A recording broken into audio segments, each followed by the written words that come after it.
In today's video, I'm going to teach you how to create a professional resume using Canva. We'll go through this step by step so you can follow along easily and craft a resume that truly stands out. Let's get started. First things first, open Canva. If you haven't done so already, sign in or create an account. Canva is a fantastic tool for creating visually appealing documents, and it's free to use with a variety of features available. Once you've logged in, you're on your way to making your resume. Next, look for the Create a Design button on the home page. It's usually situated near the top right corner of your screen. Clicking on this will bring up a menu with different design types. You're going to type Resume into the search bar. Once you hit Enter, you should see an option named Resume A4 Portrait. Go ahead and select that.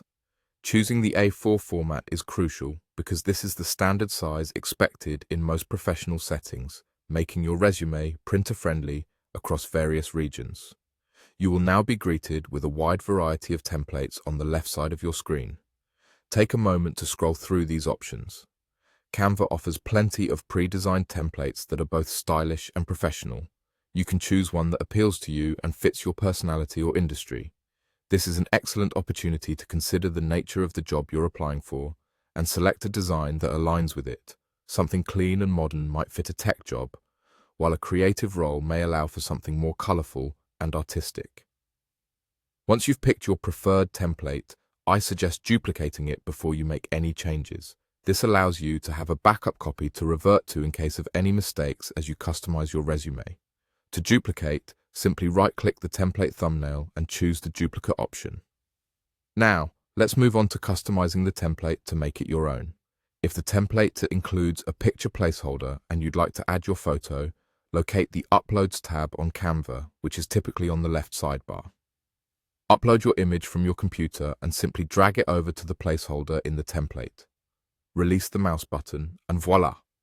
Your image is now part of your resume. That was easy, right? This same process applies to replacing any other image on your template, giving you complete control over your resume's visual elements. Finally, adjust the text and details of the resume template to reflect your own information. Highlight the placeholder text and input your own details, such as your name, contact information, skills, and professional experiences. Ensure that the details are accurate and well organized for potential employers. And there you have it. You've now created your very own professional resume using Canva effortlessly. Feel free to download your new resume by clicking the download button at the top right when you are done customizing, and choose your preferred file format. With a bit of creativity and the right tools, you're equipped to leave a significant impression on any potential employer. Good luck.